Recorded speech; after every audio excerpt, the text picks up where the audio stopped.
ఆంధ్రప్రదేశ్లో number 1 metropolitan city Visakha. అలాగే ఆంధ్రప్రదేశ్కు ఆర్థికంగా బలమైన నగరం కూడా విశాఖనే.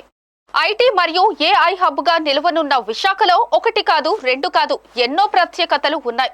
ముఖ్యంగా విశాఖకు మెయిన్ అసెట్ సీ కోస్ట్ సముద్ర తీరం వెంబడి మహానగరంగా రూపాంతరం చెందిన విశాఖలో సహజ సిద్ధ అందాలెన్నో కనిపిస్తాయి.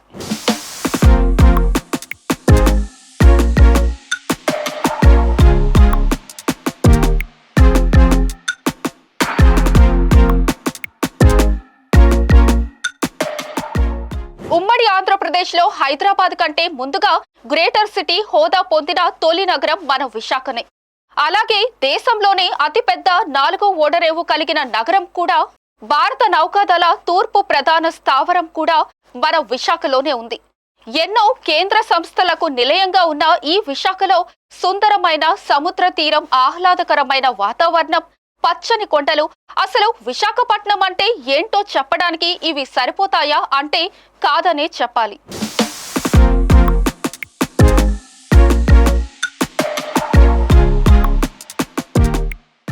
ప్రతిరోజు చుట్టుప్రక్కల జిల్లాల నుండి జీవనోపాధికి ఎంతో మంది విశాఖకు వస్తుంటారు. అలా వచ్చి స్థిరపడిన వారెందరో ఉన్నారు ఇక్కడ. అభివృద్ధిలో దూసుకుపోతున్న విశాఖలో పెద్ద పెద్ద అద్దాల మెడలు, అందమైన భవనాలు, లగ్జరీ జీవితాలతో నిండిపోతున్నాయి. అయితే ఇదంతా ఒకవైపు మాత్రమే. మరోవైపు మనం చూడని మరొక దృశ్యం ఉంది ఈ విశాఖలో.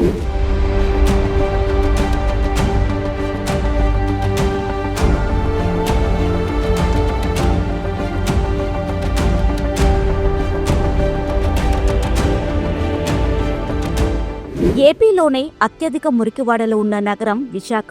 అధికారిక లెక్కల ప్రకారం నగరంలో జీవీఎంసీ పరిధిలో 2005 ముందు వరకు 450 మురికివాడలుండేవి. ఆ తరువాత భీమిలి, గాజువాక, అనకాపల్లి విలీనం చేయడంతో 2013 నాటికి ఈ సంఖ్య 793కు చేరింది. ప్రస్తుతం నోటిఫైడ్ మురికివాడలు 473 ఉండగా, నోటిఫై కాని మురికివాడలు 370 ఉన్నాయి.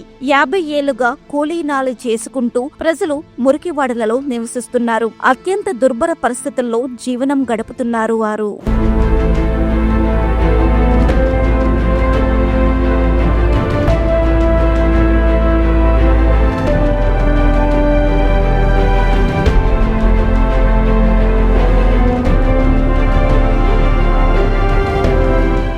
గత ప్రభుత్వం ఈ మురికివాడలపై దృష్టి పెట్టినా అనుకున్న రీతిలో పనులు జరగలేదు. వీటితో పాటు నగరంలో పారిశుద్ధ్యం మెరుగుపడటం లేదు.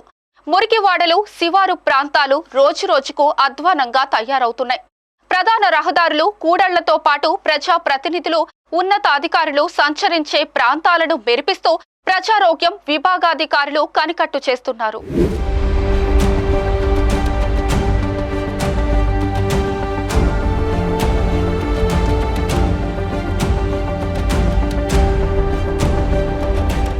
ఇటీవలే విశాఖ దక్షిణ నియోజకవర్గంలోని అత్యంత వెనుకబడిన మురికివాడగా గుర్తింపు పొందిన వెలంపేట లక్ష్మీనగర్ మురికివాడలో స్థానిక ఎమ్మెల్యేతో కలిసి పర్యటించిన రాష్ట్ర మున్సిపల్ శాఖ మంత్రి పి నారాయణ. ముఖ్యమంత్రి ఆదేశం మేరకు తాను ఈ మురికివాడకు వచ్చి ఇక్కడ నివసిస్తున్న వారి పరిస్థితులను తెలుసుకున్నానని చెప్పారు. ఇక్కడ చాలా ఏళ్లుగా నివసిస్తున్న 177 కుటుంబాల వారి పరిస్థితి అత్యంత దారుణంగా ఉందన్నారు. రాష్ట్రంలోనే అత్యధికంగా మురికివాడ ప్రాంతాలు కలిగి ఉన్న విశాఖ నగరంలో నిర్వాసితులకు తక్షణమే ఇళ్ల నిర్మాణాలు చేపట్టేలా ముఖ్యమంత్రి ఆదేశించారని తెలిపారు. వీలైనంత త్వరగా పక్కా గృహాలను నిర్మించి ఇవ్వనున్నట్లు హామీ ఇచ్చారు.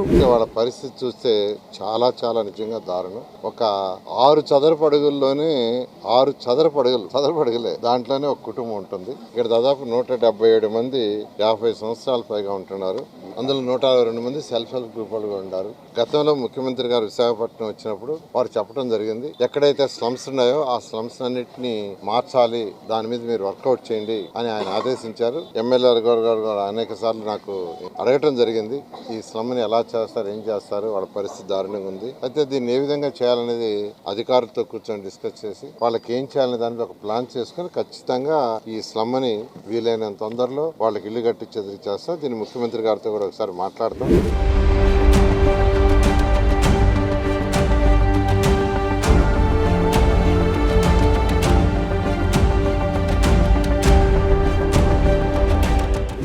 పాలకులు కూడా సర్వేలు పేరుతో మురికివాడల్లో నివసించే వారికి పక్కా గృహాలు ఇస్తామని ఆశ చూపటం తప్ప ఆచరణలోకి మాత్రం తీసుకొని రాలేదు. మరి కూటమి ప్రభుత్వమైన మురికివాడల్లో నివసించే ప్రజల ఆశలను నెరవేరుస్తుందో లేదో చూడాలి.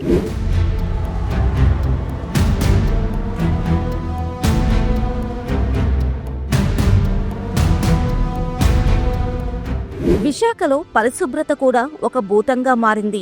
ఏటా కోట్ల రూపాయలు నగర పరిశుభ్రత కోసం వెచ్చిస్తున్నా పరిస్థితిలో ఎలాంటి మార్పు రాకపోవడంపై ప్రజలు తీవ్ర అసంతృప్తి వ్యక్తం చేస్తున్నారు. ఉన్నతాధికారులు క్రింది స్థాయిలో ఉన్న పరిస్థితులను సమీక్షించడంలో విఫలమవుతున్నారు. ప్లాస్టిక్ నియంత్రణ అంటూ ఏటా స్వచ్ఛ సర్వేక్షణ్ సమయంలో హడావిడి చేస్తూ వ్యాపారులను ఇబ్బందులకు గురిచేయడం తప్ప పారిశుద్ధ్య నిర్వహణ, కాలువలు, గెడ్డల్లో పేరుకుపోతున్న వ్యర్థాలు, పూడికల తొలగింపు పనుల్ని పట్టించుకుంటున్నారో లేదో నగరంలో స్థితిగతులను చూస్తే అర్థమవుతుంది.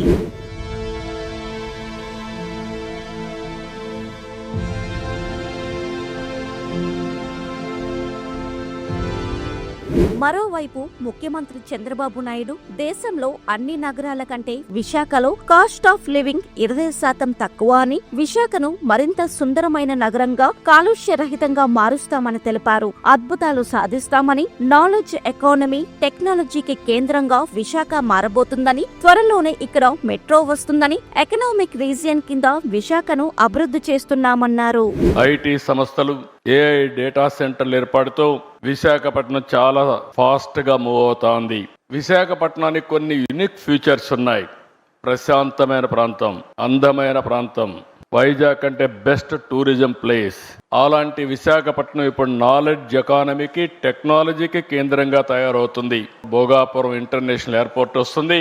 తొందరలోనే విశాఖపట్నంలో మెట్రో వస్తుంది. ఇదే కాదు, మీరు చూడంగానే మీరు గుర్తుపెట్టుకోండి, one of the most happening place, not only in India, ప్రపంచంలోనే మోస్ట్ హ్యాపెనింగ్ ప్లేస్గా విశాఖపట్నం తయారవుతుంది. టీసీఎస్ కానీ, అదే మరి గూగుల్ $15 బిలియన్ తో విశాఖపట్నానికి డేటా సెంటర్, ఏఐ కూడా 2 వస్తాయి. అన్ని సిటీస్ కంటే ఇక్కడ 20% కాస్ట్ ఆఫ్ లివింగ్ తక్కువ. ఈ విషయం కూడా మీరు గుర్తుపెట్టుకోవాల్సిన అవసరం ఉంది. విశాఖపట్నం ఎకనామిక్ రీజియన్ కింద ఈ రోజు ఈ సిటీని నాట్ ఓన్లీ హైదరాబాద్ తో సమానంగా కాకుండా ప్రపంచంలోనే బెస్ట్ లివింగ్ స్టాండర్డ్స్ తో ఒక రోజున నా కాన్సెప్ట్ ఒకటే ఆలోచిస్తున్నా, నెట్ జీరో కాన్సెప్ట్ తీసుకొచ్చి విశాఖపట్నాన్ని ఒక సుందరమైన నగరంగానే కాకుండా కాలుష్యం లేకుండా చేసే బాధ్యత కూడా తీసుకుంటాం. 2032కే ఈ ప్రాంతంలో దగ్గర 125 నుంచి 135 బిలియన్ ఆదాయాన్ని వచ్చేట్టుగా ఎకనామిక్ రీజియన్ని అభివృద్ధి చేస్తామని చెప్పి కూడా నేను మీకు తెలియజేస్తున్నా. విశాఖను మురికివాడలు లేని ఆధునిక నగరంగా, విశాఖ ఎకనామిక్ రీజియన్ ను ప్రపంచ స్థాయి గ్లోబల్ ఎకనామిక్ హబ్ గా తీర్చిదిద్దడమే లక్ష్యంగా ప్రభుత్వం సమగ్ర కార్యాచరణ అమలు చేయనుందని ముఖ్యమంత్రి చంద్రబాబు నాయుడు స్పష్టం చేసినప్పటికీ వాస్తవ పరిస్థితులకు ముఖ్యమంత్రి మాటలు దూరంగా ఉన్నట్టు కనిపిస్తోంది.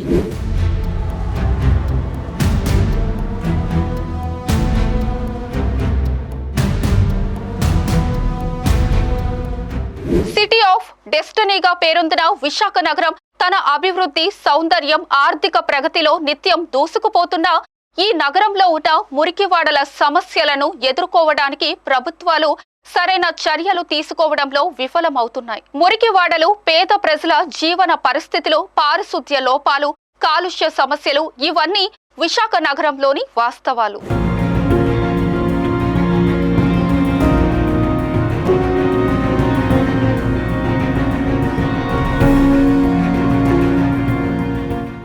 ఆధునిక నగరంగా రూపాంతరం చెందడానికి, ఎకనామిక్ రీజియన్ గా విశాఖను ప్రపంచ స్థాయిలో నిలిపే దిశలో అవసరమైన చర్యలు ఎప్పుడు ప్రారంభమవుతాయో అని ప్రజలు ఆసక్తిగా ఎదురుచూస్తున్నారు.